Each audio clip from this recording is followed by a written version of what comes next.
So let's talk Batman v Superman, Dawn of Justice, and Suicide Squad. Well, we already know with Batman v Superman, Dawn of Justice, it banked a lot of money at the box office, and a lot of people say, oh, it's a controversial film, which I agree with. It was controversial in a lot of respects, but I think a lot of hate was given to that movie.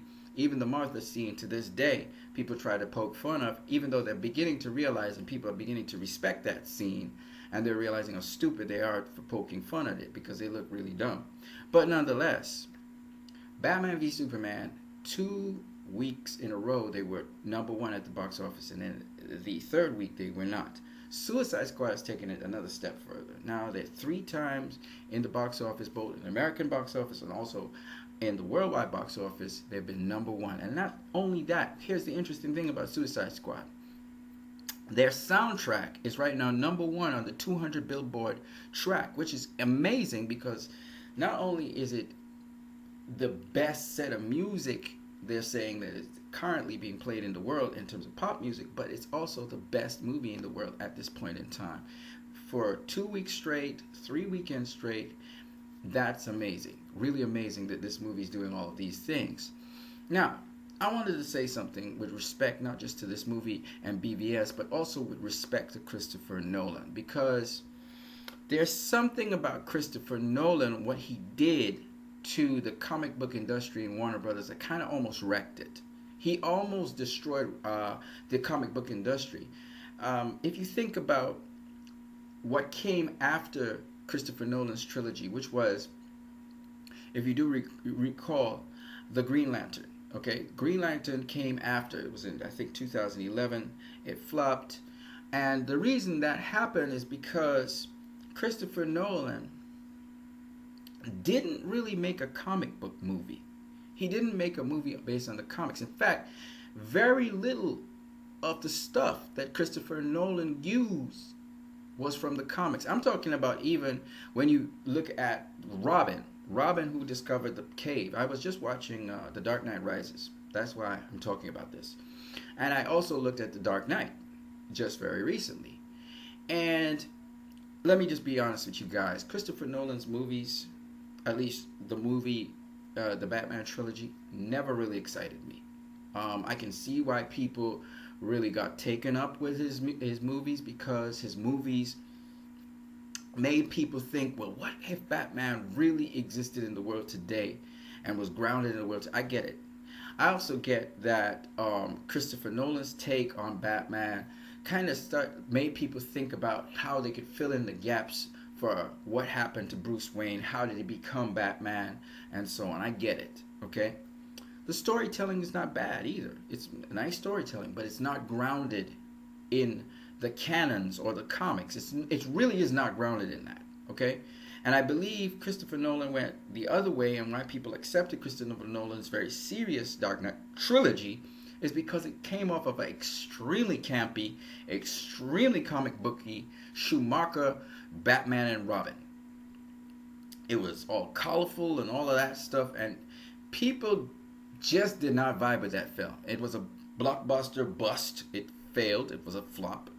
And for a reason. It was because Schumacher was trying to appeal to merchandising for kids, but the movie was just terrible. And remember, Warner Brothers kind of set this tone for having a certain degree of realism, a certain degree of believability in their watchings. Unlike Marvel, take it for what you want. It's a kind of comic booky thing, but you're not supposed to really believe that it's really grounded and real, right?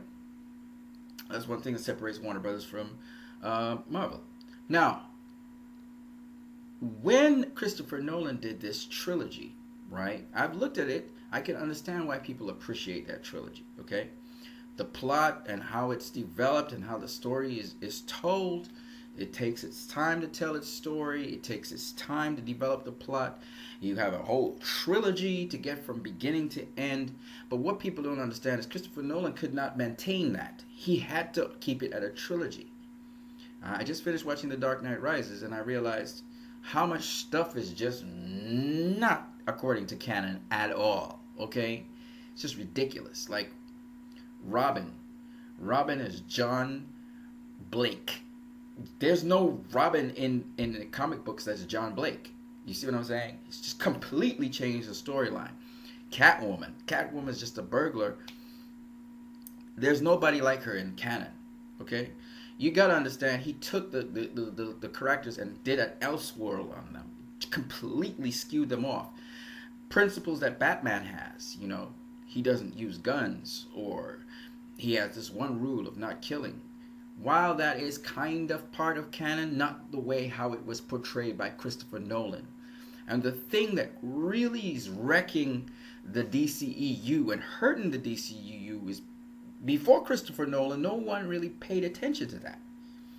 No one really paid attention to Batman killing in a movie, or Batman using guns in a movie. Because every single movie, including Christopher Nolan's own movies, Batman has used guns and he's killed. Okay? What people have to understand is, in the canon, Batman doesn't go out to kill someone. He does not deliberately look to commit murder. Okay? That's what people don't understand. So when Zack Snyder came in and he said he was doing a comic book accurate Batman, he actually did that. He pulled that off. Not only did he pull it off, but he actually captured an element of Batman no one had seen before, which was a broken Batman. Not even in the comics do we have a broken Batman. Okay, so Zack Snyder added to the comic archive. Not only did he do that, but Zack Snyder managed to do this as well. He actually was able to bring forth a Batman who was really the incarnation of the Batman that we saw seeking vengeance against the Joker in Death in the Family. That Batman who was kind of single-minded, single-focused, more brutal, getting more injuries that Alfred had to speak to, and that Tim Drake identified the problem he had and why Nightwing needed to work with him. So later on, Superman intervenes so Batman does not kill the Joker. Otherwise, Batman would have killed the Joker. So for those people who do not understand how comic book accurate Zack Snyder has been, it's not funny how comic book accurate he was. Man of Steel. Though Christopher Nolan had his hands on Man of Steel, again, this is an origin story which goes all the way up till Superman becomes Superman. Christopher Nolan is known for those origin stories. The second of the origin stories, BvS, which is another developmental layer of Superman, brings Superman to a point where now he has seen everything and he can embrace all the ideals that encapsulate Superman. He had to stumble and fall himself to be able to get past that hurdle to become the Superman that we are all looking forward to seeing him as. So, once again, that's Christopher Nolan's kinds of fingerprints in there. But again, Snyder tried to stay to canon in this one because this was actually a comic book movie. Now, Suicide Squad. Why does Suicide Squad capture so many of the audience's attention, especially a certain age gap from ages 12 years all the way up to 25 years old? From high school students all the way up to college students really enjoy this movie. Why? Because the movie at no point in time slows down so that you feel tired or you feel like it's boring and you want to go to sleep. I noticed with Batman v Superman, it was the same thing. With Man of Steel, it was the same thing for me. And it told me that Christopher Nolan's style, that's what didn't appeal to me. I was never feeling like I was engaged all the way through. It was an interesting concept, it was an interesting story, but it never appealed to me. That's why I always fell asleep in the middle of Christopher Nolan's Batman Begins, or in the middle of The Dark Knight Rises. I'd fall asleep, wake back up, I have to go and watch the movie again. When it comes to The Dark Knight, Heath Ledger got my attention. Introduced Heath Ledger from the beginning as the Joker, and it carried us all the way through the movie. I still believe that to be Christopher Nolan's crowning work. And quite frankly, it's not for the fight scenes. It's basically for the Joker in that story. To me, all the characters Christopher Nolan had was bland. So it's very interesting to hear people say, oh, it was Batman v Superman was a slog, it was boring. I'm like, how could you watch Christopher Nolan's movie? Okay, I get it. Christopher Nolan's movie was slower paced, there was a lot more time taken to build up and give background of characters and give a lot of verbal explanations. Maybe that's what people liked it for. And of course, it had some plot twists and stuff. Whereas Zack Snyder's version is a lot of imagery, and also there's a lot of concept coming down in one particular story. So sometimes you have to watch the story 3-4 times to get all the concepts that were going on in the movie. And it's kind of brisk pace, especially the theatrical cut was very quick. And there was all these we call jump cuts. So sometimes, part of the story, you just jump to another part of the story. Or sometimes the story wasn't even linear. You jump here, and then you jump back here and pass in time. Then you go to a different place. Then you go to a different venue. And some people cannot handle that because it's rather quick and rapid fire. But for those people who are agile in mind to be able to handle that, it's always very engaging. Some people, they just engage because they need all those visual cues and they need all those verbal cues. And they need to be cuddled and hugged and kissed and weaned and fed, because they need all of that. They need to slowly work them way into a film. I'm not like that. You see, I always look ahead, and so you have to understand Christopher Nolan's films were a bore to me. I could have slept through them because it had nothing to give me.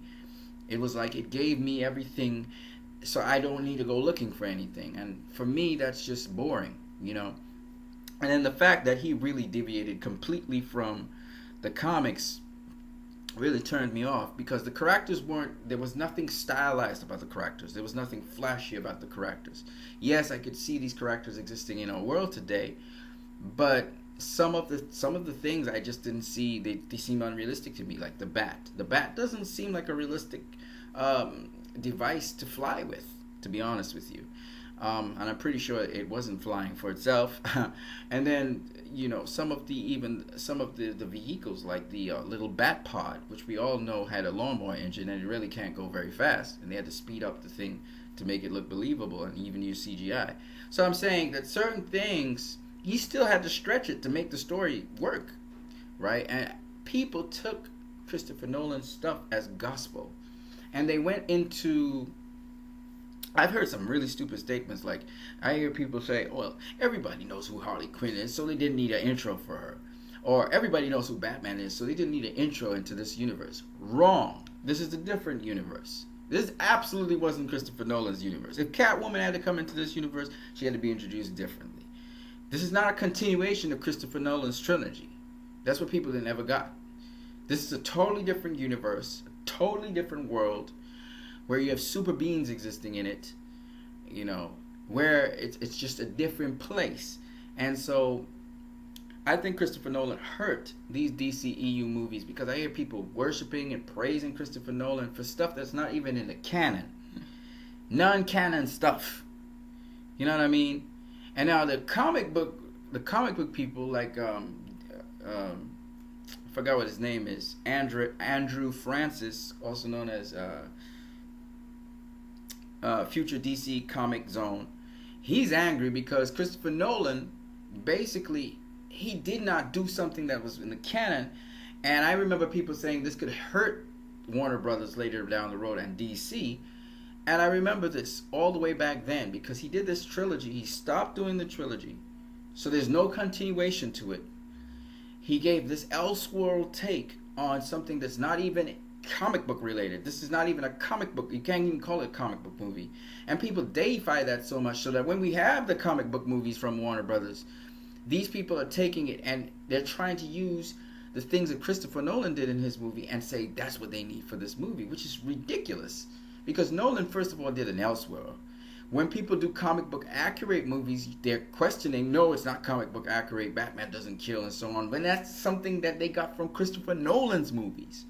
So Nolan's movies, I think, did more harm than good to the DCEU. And I'm still saying, to me, they're just boring. The only one that really interests me was The Dark Knight, to be honest with you. Those people who love Christopher Nolan's trilogy, just remember, it's not comic book accurate, okay? It's Christopher Nolan trying to do an adaptation from the comics. He doesn't even use the same names. The only some names he uses, like Bruce Wayne, maybe an Alfred, but other than that, there's a lot of names he doesn't even use that are from the comics. it's kind of like he just deviated on his own way. Okay, he very loosely used some stories from um, concerning Harvey Dent. I think the man who smiles, the man who laughs. I think he took from there. I think he took from some aspects of The Dark Knight Returns. All right, you hear him use the, but it's very loosely, and he created his own story from that. And quite frankly, those people who really worship Christopher Nolan's work, the trilogy, need to understand that's an Elseworld story. That's not even like The Dark Knight Returns. You know, Zack Snyder completely did a comic book accurate Batman, a comic book accurate Superman. All right, it's totally different. Even though Christopher Nolan was there to help in the process and grounding things, you have to understand that. David Ayer, he worked with Zack Snyder, also Christopher Nolan for some degree, in Suicide Squad. Again, it's a comic book movie. Okay, it's going to be rooted in reality. But if anybody has seen, go back and watch at Tim Burton's Batman 1989. Go back, look at Tim Burton's Batman Returns. That's the kind of universe we're talking about. Okay? We're not talking about a Christopher Nolan universe. We don't want that shit. Okay? And for those people like, oh, come back, Christopher Nolan, you need to get slapped in your face, man. Because, first of all, Christopher Nolan, he did not do a comic book movie. Second of all, Christopher Nolan didn't do a canonized version of Batman or anything like that. Okay? And then the other thing about it is, it was supposed to be real world, even though it's not completely real world, but it was supposed to be real world. So there are a lot of things in Christopher Nolan's trilogy you guys need to get out of your stupid thick skulls that don't apply to the comics. They're not comic book accurate in any way, shape, or form. It's a very loose sort of Elseworld adaptation to the comics. Okay, so please, if you're please stop trying to tell us about Christopher Nolan, and please let Christopher Nolan come back. Please stop telling us about that. You're hurting the DCEU by your stupid comments. If you like Christopher Nolan's trilogy, that's fine. I like The Dark Knight. That was the only one of the trilogy I really like. I appreciate his other works. Okay, I went in and just watched The Dark Knight, and I watched The Dark Knight Rises again just recently. But please do not mix that up with the DCEU. It's not the same thing. It's going in a totally different direction. It's going by the comic book direction. A lot of these characters in Suicide Squad, the characters were comic book accurate. Okay? They were comic book accurate. And anybody saying no, they don't know shit about the Suicide Squad. Okay? When John Ostrander, he's commending the Suicide Squad movie. That's the man who made the Suicide Squad, by the way. He's the one that wrote it. When he's commending that movie, he's right to say that critics do not like comic book movies. He's right. Because, quite frankly, Captain America Civil War was loosely adapted from the comics. It was nothing like the comics. Okay? When we look at Captain America the Winter Soldier, again, very far divorced from the comics. Okay? So apparently Deadpool was, according to the comics, more or less, in terms of Deadpool the character. Alright? Still kind of their own story off of the Deadpool series, because it's not really from the comics. There's no they didn't pull the other characters from the comics, if you get what I'm saying. It's a spoof mostly anyway. But my point anyway is this. When you do something that is merged with the comics and merged on the screen, the critics never appreciate it, and they have a history of doing that. Okay? And I noticed that the critics really, they like a certain style of storytelling, but they're very inflexible to other styles of storytelling, and that's a sad thing. It's a very sad thing. So I got to say again, I'm glad Suicide Squad is just proving the critics wrong right now, doing so well in spite of all the negative publicity that these people have been trying to put out there. Also, proving that it's not a bad movie at all, and this is no way, shape, or form a Michael Bay film. This is Michael Bay is known for trying to take franchise stuff that everybody knows, and he's exploiting it. It's really the Transformers that people get caught up in, because his Teenage Mutant Ninja Turtles didn't do shit, okay? Michael Bay directed that, and he did not make money. It flopped at the box office. So clearly, Transformers worked with Michael Bay because people really identified with these particular machines, and they're fascinated by the transformations of them. When we talk about, and Michael Bay, by the way, his movies are seen mostly by children, right? That's where he gets his market from. And if you got children, you got to bring the family, so he makes his money. This is not the same thing. Suicide Squad is about B-level people. Yes, everybody knows Harley Quinn in terms of she's, by women especially, she's really, really cosplayed a lot. However, nobody really knows about Deadshot. Nobody really knows about Rick Flag. Nobody knew about Killer Croc. Nobody knows about Boomerang. Nobody knows about Katana. Okay? And those were the main characters of the movie. So, and Enchantress is a nobody. And Amanda Waller is a nobody. Alright? Unless you watch the DC, WBDC animations that used to be on TV. Alright? And this movie's making money. So you can't go and say it's a Michael Bay, it's a bad film like Michael Bay. You can't say that anymore. Because these are relative unknowns. It was the concept behind it is also interesting. And of course, they did do a lot of advertising for it.